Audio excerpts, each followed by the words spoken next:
Ladies and gentlemen, when life feels like it's piling on, when the storms are relentless and the challenges seem insurmountable, it's easy to let negativity take over. But what if I told you that staying positive in the face of adversity isn't just possible? It's a choice that can change everything. Imagine walking through life's toughest moments with strength, clarity, and resilience, refusing to let circumstances dictate your mood or your future. In this video, I'm going to share the exact strategies that successful people use to stay grounded and positive even when life gets hard. Because the truth is, how you respond to the tough times will determine whether you just survive or whether you thrive. Stick with me. This could be the turning point you've been waiting for. Let me share something important with you, something you already know deep down. Life is not always simple.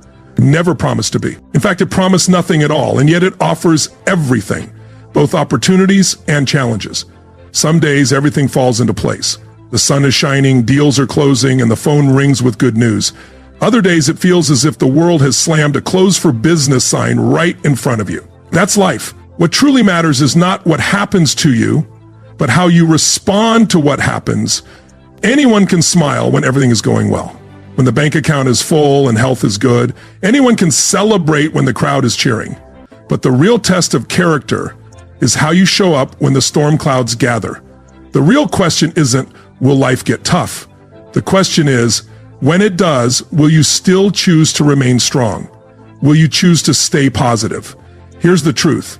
You can't control every event, but you can always control your attitude. You can develop a mindset so strong that even when the world seems to shake, you remain unshaken. Today, I want to provide you with practical tools, no fantasies, just real tools, to help you stay positive, focused, and powerful even when life throws its worst your way. If you're ready to stop being tossed around by every difficult day, if you're ready to build an unshakable mindset, then pay attention, because what you hear today could change everything. Let's begin by understanding one key point. Tough times are part of the process. Let's make one thing clear right from the start. Tough times are not a mistake. They're not a glitch in the system. They are part of the deal we agreed to when we arrived on this planet. Someone once asked me, why is life so hard sometimes? I replied, that's simple. If life wasn't hard, we wouldn't grow, we wouldn't stretch or dig deep enough to discover who we really are. Life is designed to include difficulty, and that's not bad news, it's good news. It's a pivot. And even if you're not good, if difficulty is your default setting, life is designed to include difficulty. And that's not bad news, it's good news. Because inside every challenge lies an opportunity, a lesson, a gift. But you can only receive that gift if you stay in the game. Now, listen closely. The soil says, give me your seed, your effort, your patience, and I'll give you a harvest. Not instantly, not tomorrow, but eventually, if you stay committed to the process. Life is the same. It offers rewards, but it requires work, especially on the hard days, not just the easy ones. Tough times are not the enemy. They are the training ground. They refine you, prepare you, and reveal strengths you never knew existed. Without winter, there's no spring. Without pressure, there's no diamond. Now, you and I have a choice. We can curse the winters, or we can learn how to bundle up and keep moving forward. We can resent the difficulties, or we can let them shape something inside us that success alone could never teach. The real question isn't, will it get tough? The answer to that is already clear. Yes. The real question is, will I become tougher than the challenges I face? Let me give you a simple way to think about it. Don't wish for things to be easier. Wish for you to be better. Don't pray for fewer problems. Pray for more skills. Don't hope for no storms.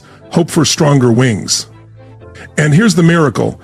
As you grow stronger, the problems that once seemed overwhelming begin to shrink. They start to appear manageable, like stepping stones rather than obstacles. That's the deal. That's the agreement you and I have with life. It's not designed to make us comfortable. It's designed for our growth. So the next time life pushes, push back harder. When you feel stretched, stretch further. When the winds blow, use them to lift your wings. Remember, you don't build a great life by taking the easy path. You build a great life by walking the tough path with courage, wisdom, and a positive mindset. Today, Decide this once and for all. Tough times are part of the process, and you are tougher than you think. Let's move on. Now that you understand that tough times are part of the deal, here's your next task. Protect the garden of your mind. Your mind is a garden, not a desert. It's not a machine. It's a living, breathing garden. And like any garden, if you don't tend to it, something will grow.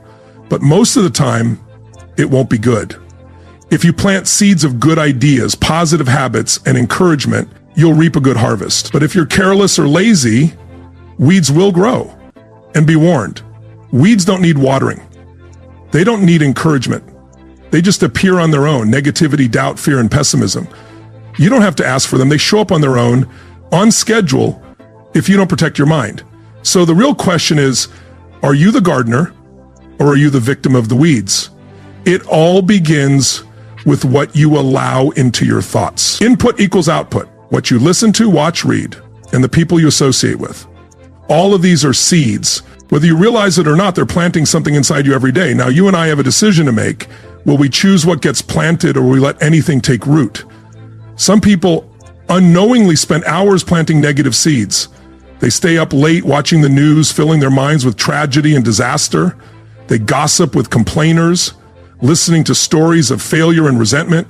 They let pessimists occupy space in their minds for free, and then wonder why their hope fades, their courage dries up, and their dreams seem buried under doubt.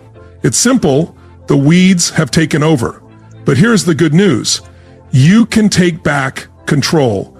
You can pull the weeds and plant new seeds. You can become the master gardener of your mind. It starts with being intentional about what you feed your thoughts. Feed your mind with books that inspire you, not discourage you. Feed your mind with voices that lift you, not drag you down. Feed your mind with ideas that challenge you to grow, not excuses to stay small. And starve the weeds. Limit the noise. Walk away from gossip. You shut off the negativity. You tell yourself, not in my garden. Because if you don't guard the door of your mind, someone or something else will walk right in. Here's a rule to remember.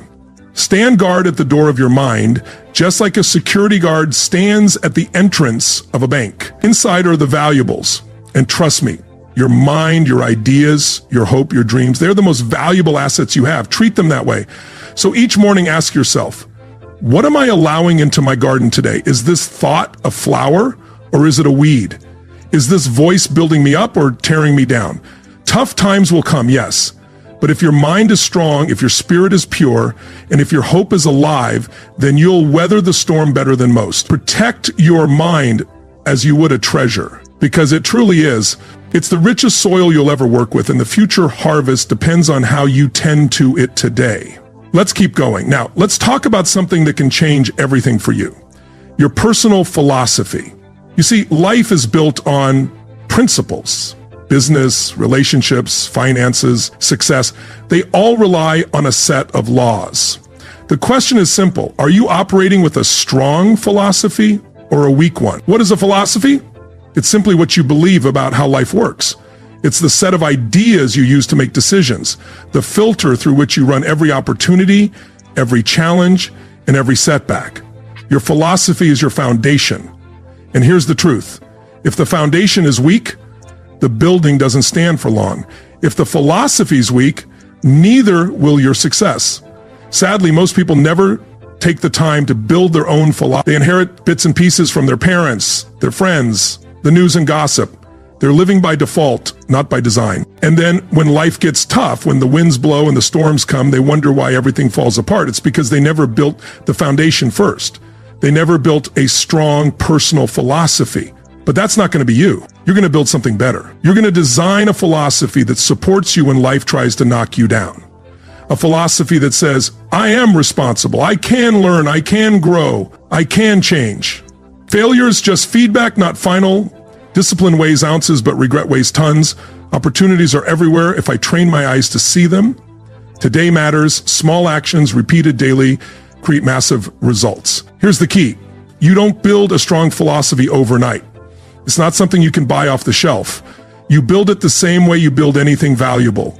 Brick by brick, day by day, idea. You read inspiring books, listen to wise mentors, reflect on your experiences, and upgrade your philosophy whenever you find a better way of thinking. You take what's useful, discard what's not, and continually refine, sharpen, and polish your beliefs until they're strong enough to carry you through anything. Once you build a strong philosophy, the game changes. You stop being tossed around by every setback, bad mood, or negative headline. You'll have an inner compass, a foundation that doesn't shake. When setbacks come, you'll say, I expected this, I'm ready for this. When opportunities arise, you'll say, I've been preparing for this, let's go. That's the power of a strong philosophy. So here's an assignment for you today. Sit down with a pen and paper and answer this question. What do I believe about success, about failure, about life itself? Write it down. And if you don't like the answers, then that's a good sign. It means you're ready to upgrade. You can rewrite your philosophy anytime you choose. Build it wisely, because everything else, your attitude, your results, your future, will stand or fall based on the foundation you create. Let's keep moving forward. Now, let's talk about mastering your self-talk. Here's a secret about success that many never learn. The most important conversation you'll have today is the one you have with yourself. It's not the conversation with your boss, your family, or anyone else. It's the conversation you have in the quiet moments when no one else is listening, the little voice in your head, your self-talk. And here's the big idea. You are always talking to yourself. The only question is, what are you saying? Most people let their self-talk run wild. They tell themselves things like, I can't do it. I always mess things up. I'm not good enough. They wonder why their life feels stuck. But understand this, your mind believes what you tell it most. Tell it you're a failure, and soon enough, you'll start behaving like one. Tell it you're capable, that you're growing and getting better every day, and your actions will rise to meet those words. You see, self-talk is a tool. You can use it to build yourself up, or you can use it to tear yourself down. The tool doesn't decide. You do. Let me give you a simple rule that changed my life. Never say anything to yourself you wouldn't want to become true, especially if you wouldn't say it to a child you love. Don't say it to yourself. Talk to yourself like you're someone worth coaching, someone worth encouraging, someone worth believing in, because you are. Here's the thing. Positive self-talk isn't about lying to yourself. It's not about pretending problems don't exist. It's about reminding yourself that you're bigger than the problem. It's about saying, I may not have the answer yet, but I'm smart enough to find it. I may be struggling today, but I'm strong enough to overcome it. I may have failed, but I'm not finished. You become your own best coach instead of your worst critic. The mind is tricky. It remembers pain easily. It remembers failure quickly. You have to work harder to plant confidence. You have to work daily to cultivate belief. That's why self-talk isn't a one-time pep talk. It's a daily discipline. You build it like you build a muscle. Repetition, consistency, intention. So, here's your assignment. Starting today, at yourself when that voice in your head turns negative and answer back. If it says you're not good enough, respond with, I'm learning, I'm growing, I'm making progress. If it says you'll never succeed, answer with, watch me. Talk to yourself like it matters, because it does. Your future depends on the words you repeat to yourself today. Your strength depends on it. Your dreams depend on it. Master your self-talk and you'll master your future. Let's move on. Focus on what you can control. One of the greatest lessons you can learn in life is this. You can't control everything, but you can always control something. And that's enough to change everything. Too many people waste their energy, their best energy, worrying about things they have no control over. The economy, the weather, what other people think, what other people say, or what other people do. Now listen closely. Worrying about things beyond your control is like trying to sail a ship without touching the wheel. You drift, you stress, and you get nowhere. But when you focus on what's within your control, your attitude, your effort, your decisions, your character, you suddenly become powerful. You stop being a victim of circumstance and start becoming the creator of your own future. Here's the simple truth. Life becomes lighter the moment you stop carrying what isn't yours to carry. You can't control the traffic, but you can control your patience. You can't control the storm, but you can control how well you prepare. You can't control whether the market goes up or down, but you can control your skills, your service, and your value. Focus on what's in your hands not what's outside your reach. Now you might say, but what about real problems? What about things that affect me directly? I understand. But the solution is the same. Do what you can where you are with what you have. If you can influence something, take action. If you can't influence it, release it. Control what you feed your mind. Control the words that come out of your mouth. Control the habits you build each day. Control how you treat others. Control how you show up when it's hard. Because here's what I promise you. If you master what's inside your control, the things outside your control lose their power over you. The world can be chaotic, but you can remain calm. The economy can be unstable, but you can be steady. The people around you may be negative, but you can choose to be positive. You can be a thermostat, not a thermometer. Thermometers just reflect the temperature. Thermostats set it. Be the one who sets the temperature of your own life. Here's your assignment for today. Take out a sheet of paper, draw a line down the middle. On the left side, write what I can't control. On the right side, write what I can control. And starting today, every time your mind drifts to the left side, gently but firmly bring it back to the right side. Train yourself to spend your energy only where it counts, because energy is precious, focus is priceless, and your future depends on where you aim it. Focus on what you can control and watch your life transform. Let's continue. Choose your associations wisely now. Here's a law of life that you can take to the bank. You will become like the people you spend the most time with.